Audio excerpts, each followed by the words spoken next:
What I want to do now is very briefly talk about the project.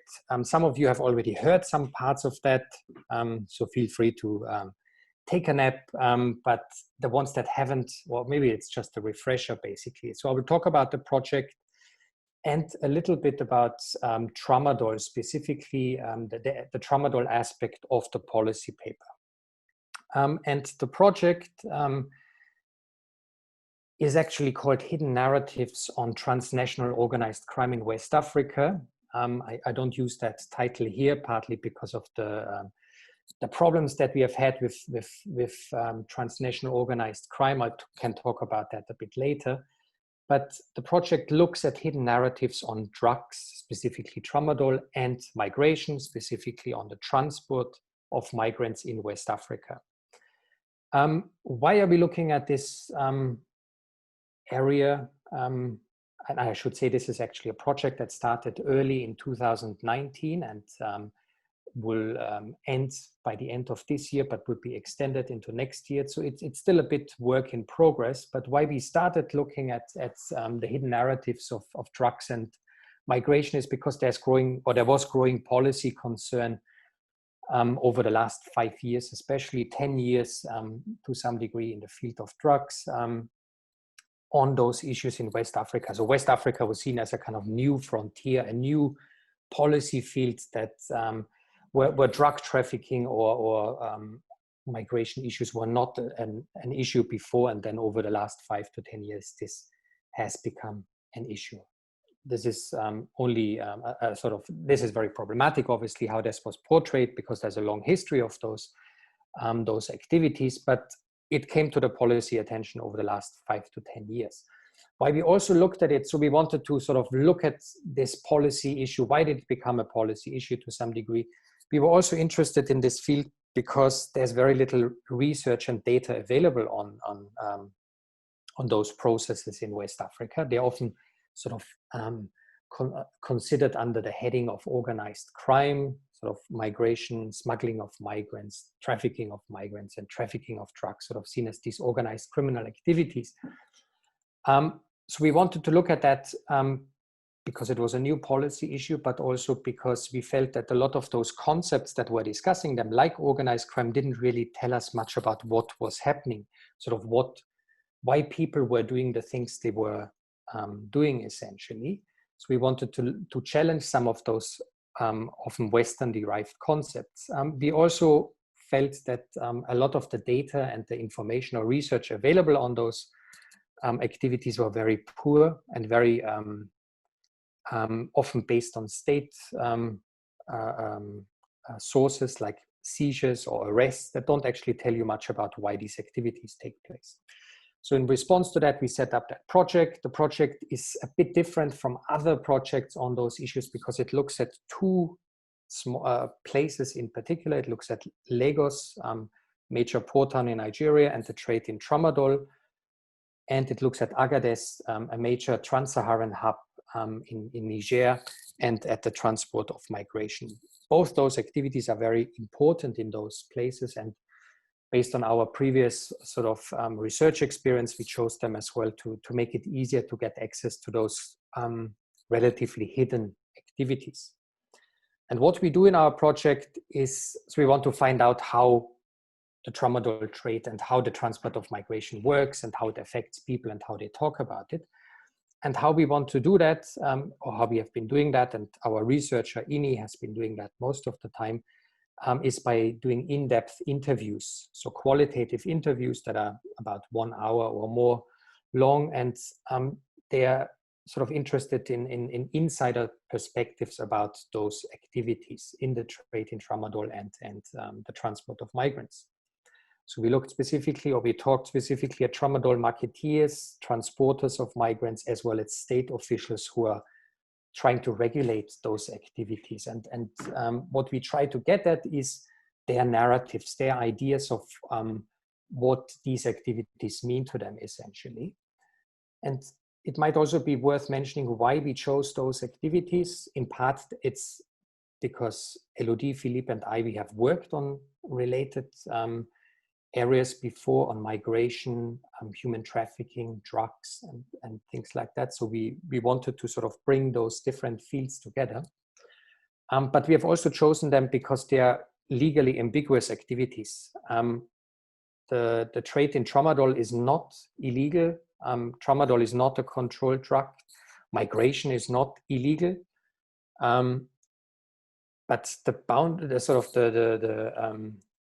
boundaries are sometimes not clear, especially in policy discourse. And there's a tendency that they have been criminalized over the last 5 to 10 years. So we are interested in why those activities that were formerly legal, licit in many ways, how they became criminalized, what are the processes. And very important for us is not just hearing those policy narratives that we already knew from before the project started, but also these hidden narratives of the people actually involved in those activities. Are these activities acceptable, legitimate, and what's the illicit or the non-acceptable element of those activities? And based on those kind of these research activities on hidden narratives on drugs and migration, we sort of held, or IFRA held, this policy workshop in March 2020, where we brought together policymakers that actually work in these fields on the control on tramadol and migration, and sort of try to see how our preliminary findings could influence their policies. And what I want to do now is talk about preliminary findings on tramadol and then a little bit about the recommendations based on those. In terms of tramadol, it's a synthetic opioid. I think it's a good idea, and I think most of you will have seen the policy paper already. If you haven't, then have a look at it. There's more detail about our research. There's also more details on our project website mentioned at the bottom of the slides. So tramadol is a synthetic opioid that is often conflated with other drug problems around the globe. One example is when the UNODC, for example, and similar international actors talks about the global opioid crisis, they like to sort of link things that are happening in North America, where drugs such as fentanyl are a problem, to issues in other parts of the world like West Africa or North Africa, where tramadol, for example, is a problem. And this is one of the preliminary findings of our work, that these sort of conflations of drug-specific problems often are very problematic, because fentanyl essentially is a very different type of drug compared to tramadol. Also, the opioid problem in North America, for example, is a problem that is about very different. It is a very different type of problem to tramadol, for example, whatever problem means. So in the North America, this is about the medical diversion of drugs being diverted from the medical sector into the non-medical sector. There's a lot of overdose deaths, for example, with fentanyl. Whereas in West Africa, tramadol use is much more widespread, arguably. In Nigeria, it's about 5% of the population that has been using tramadol over the last 12 months, according to the UNODC. In terms of deaths, there have been almost or very few deaths reported. It doesn't mean there's no problem with tramadol, of course, but the type of problem is very different. So there's often a conflation of things that are happening somewhere else with things in places like Nigeria or in West Africa, for example. Legal pain relief is one specific issue that I will touch on again. Tramadol providing those a cheap legal pain reliever, for example, in West Africa. What we also found, so aside from this problem conflation, is that the context of the problem is often ignored. Now, tramadol is seen as a kind of criminal activities run by criminal or organized criminals, but there's very little and that's already by itself very problematic, because we didn't find much evidence for that, although there might be, obviously. But the ignored context in our case is often that the healthcare system in many West African states have been facing a long-term crisis, and there's a trend, and there has been a trend since the 1970s towards widespread self-medication, and the high usage of substances such as tramadol are part of this kind of healthcare crisis and increasing trend of self-medication. But this is completely ignored in narratives about tramadol being sort of a new organized criminal activity, for example. One other thing that's ignored in terms of the context, that a lot of the pharmaceutical market in countries like Nigeria is unregulated, which makes it different from, let's say, North American markets, for example, or European markets. And we found that also when we, so people, when they have to rely on medicines, there's no choice basically, especially in rural settings, but also in urban settings. You have to rely on your patent dealer. You have to rely on your informal marketeer, for example. So the tramadol traders that we found in our research, for example, they would refer to themselves, or people would refer to them as tramadol doctors. These are the people providing healthcare in a sense, even if sometimes problematic healthcare probably, but you need to understand that kind of context of unregulated pharma market, of the healthcare system in decline, to really understand why tramadol is so widespread probably and what it means to people. Another thing that's quite important, and that's often ignored in dominant narratives, is that tramadol is seen as a recreational drug, is sort of consumed by young people sort of to get high, or to enjoy themselves, or to not be productive essentially. But in many cases, tramadol is actually used to be more productive because it's used alongside hard labor. It's used in a way quite similar to cannabis, as a hunger suppressant, as a pain reliever in many of those contexts. So the actual use and the use that is sort of perceived as problematic is often quite different.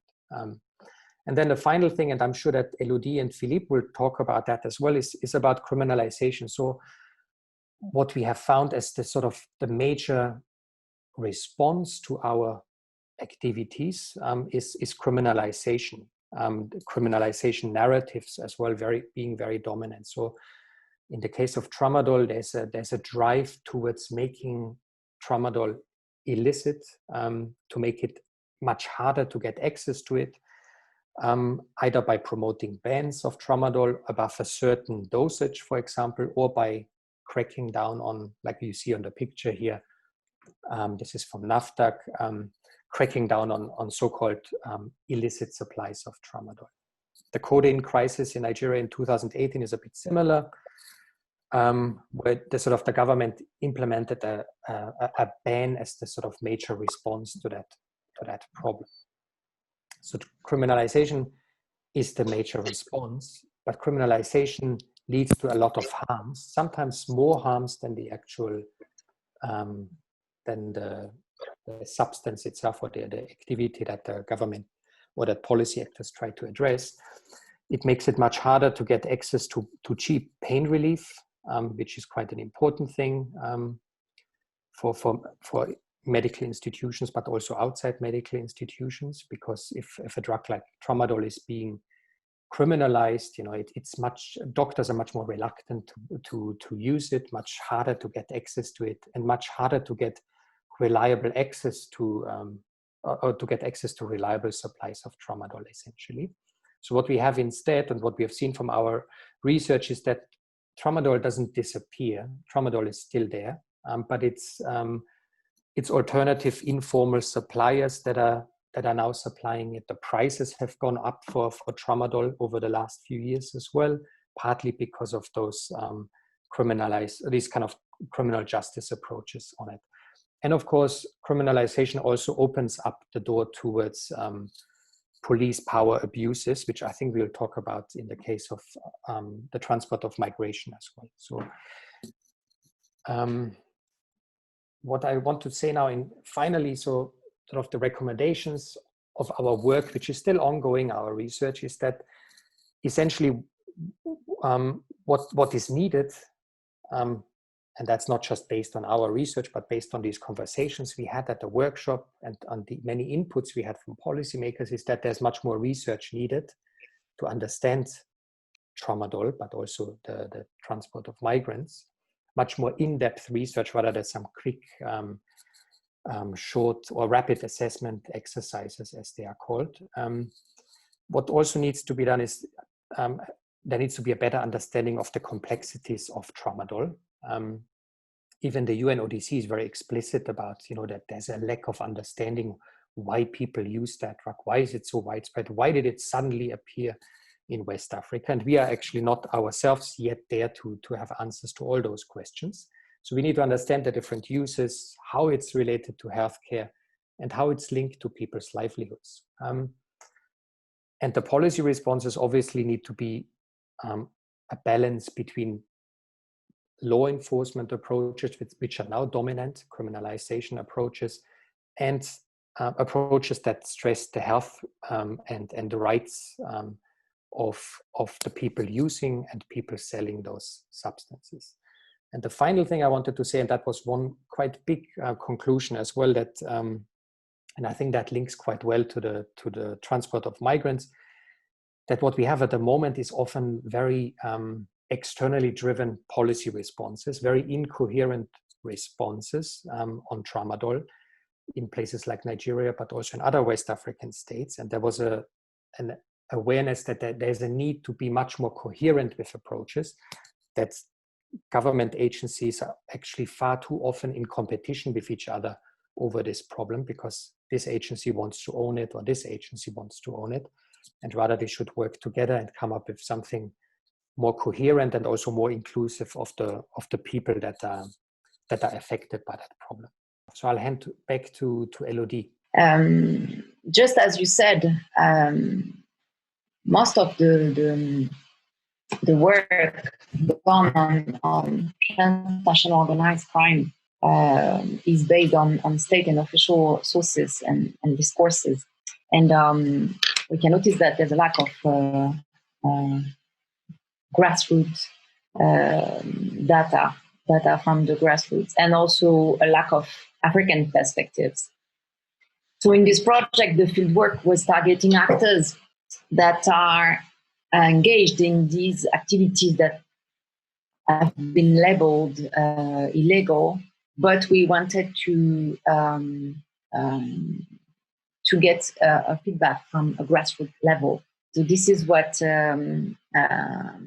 INI, but also with the help of the rest of the team, did, both in Nigeria and in Niger. So Gernot gave you an overview of what is the situation regarding tramadol. I will try to also give you a few elements of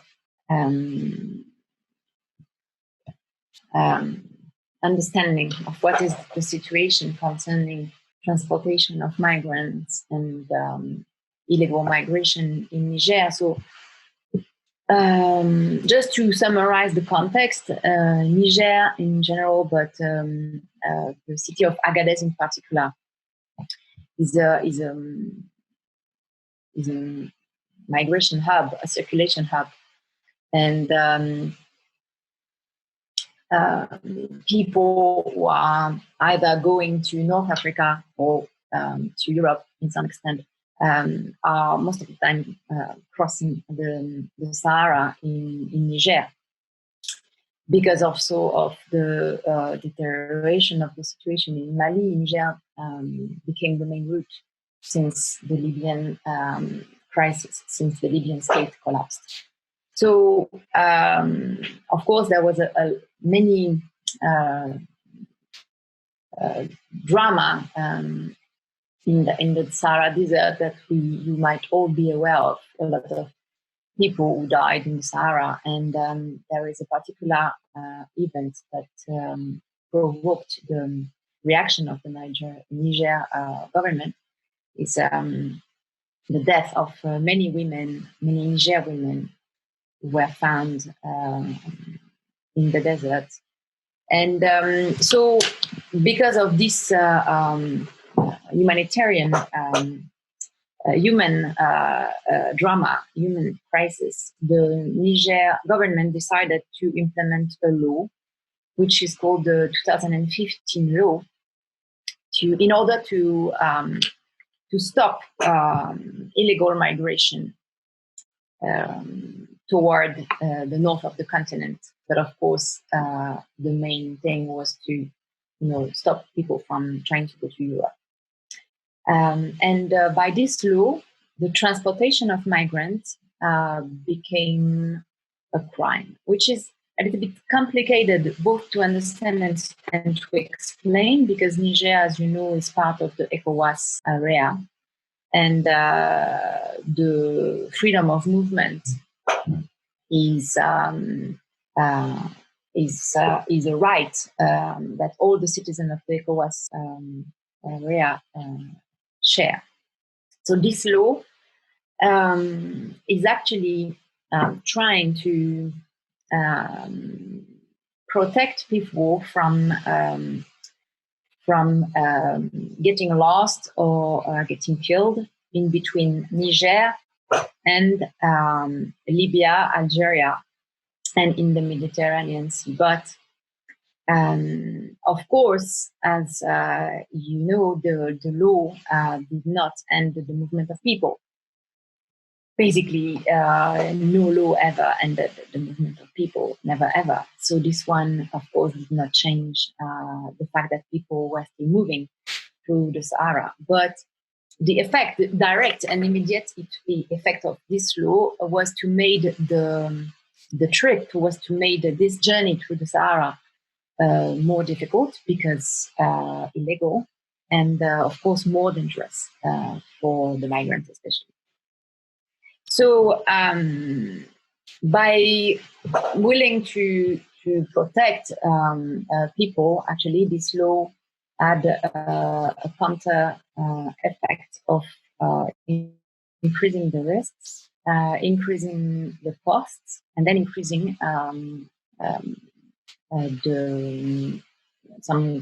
the number of critical situations, and in general increasing a crisis that can be considered as a humanitarian crisis.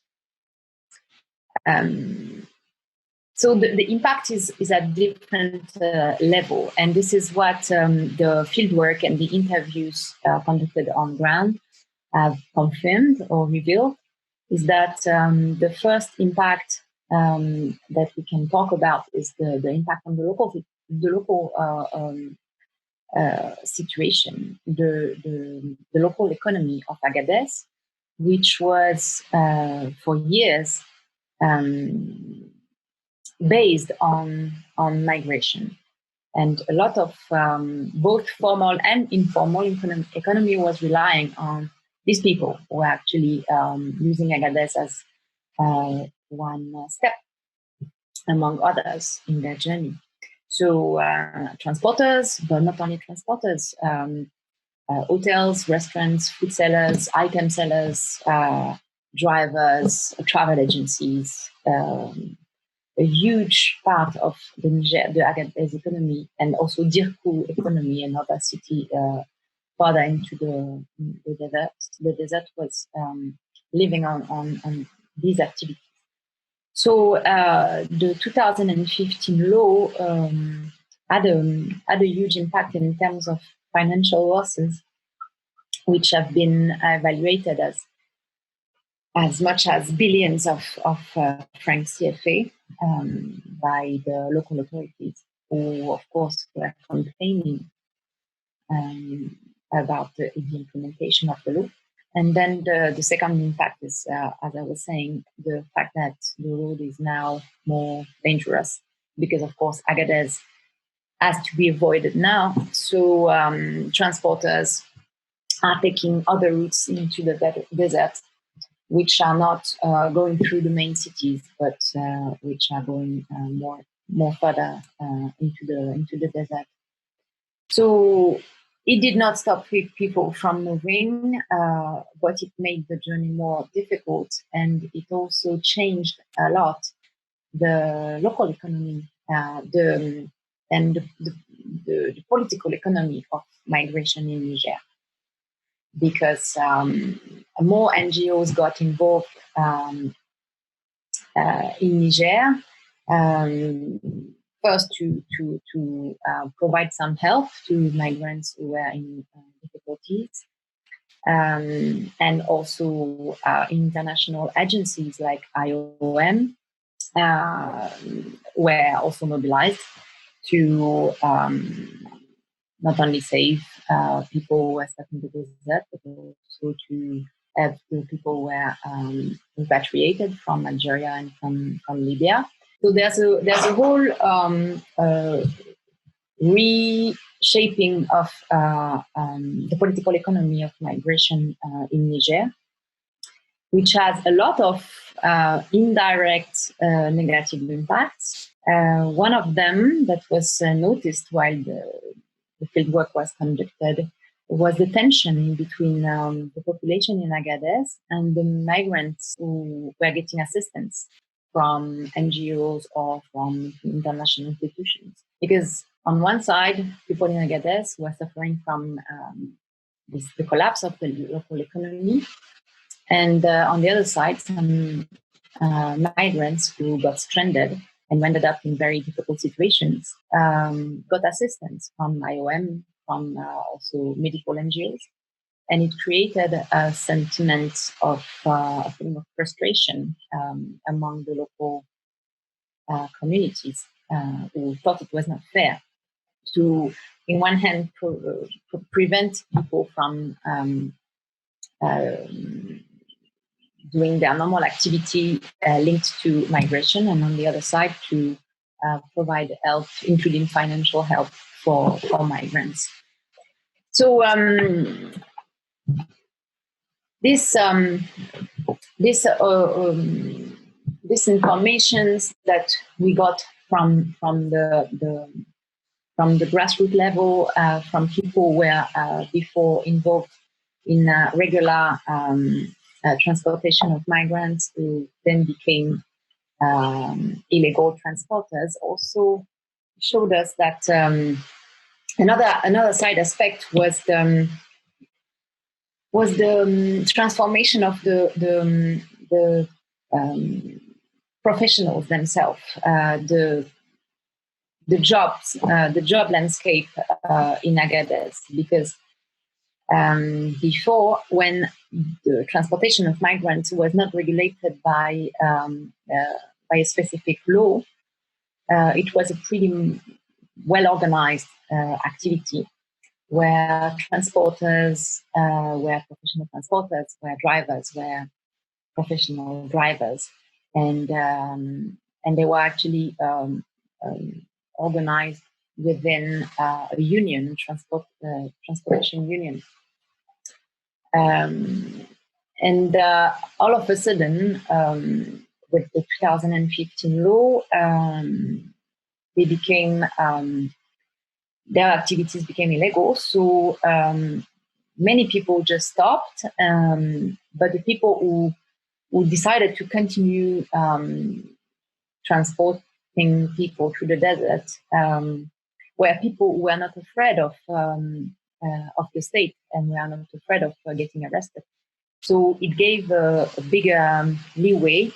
It opened a door for more criminal organization, more criminal networks to get into the business and to develop also their own business within the pre-existent migration activities. So globally, the impact of this criminalization is, according to the people who have been interrogated, who have been interviewed, is really negative, and it also raised an interrogation about how something that was completely legal and all of a sudden became illegal can still be perceived as legal in some cases, because of course you cannot prevent anyone to leave Agadez, for example, on a truck, and the application, the implementation of the 2015 law is in many regards really problematic.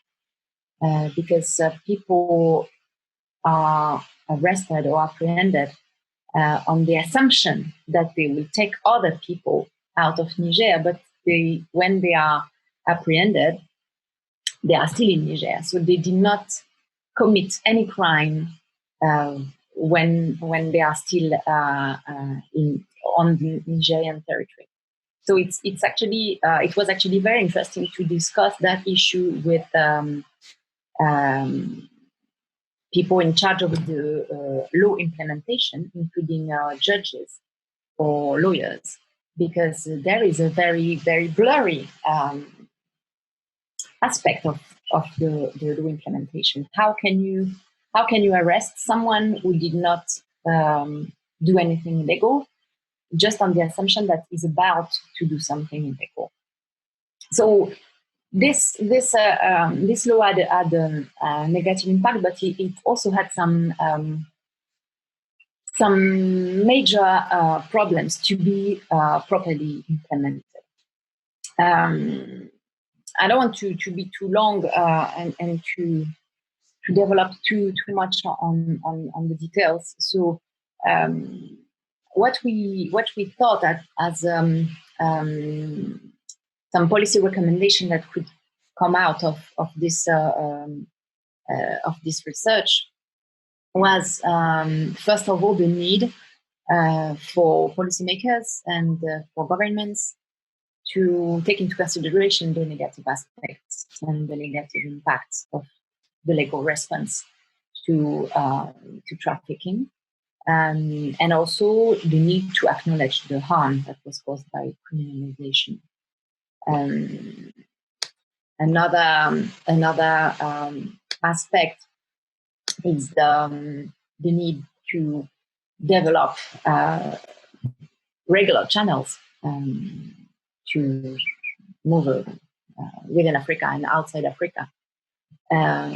But many of the governments involved in this criminalization do not have a complete free way to change migration channels, at least in Europe, or the European part of the trade. But more balanced analyze, recognizing also the complexity of the situations, are also some recommendations that can be formulated toward the policymakers, because situations on the ground are very different and are way more complex than the general overview people have when we talk about migration through the desert.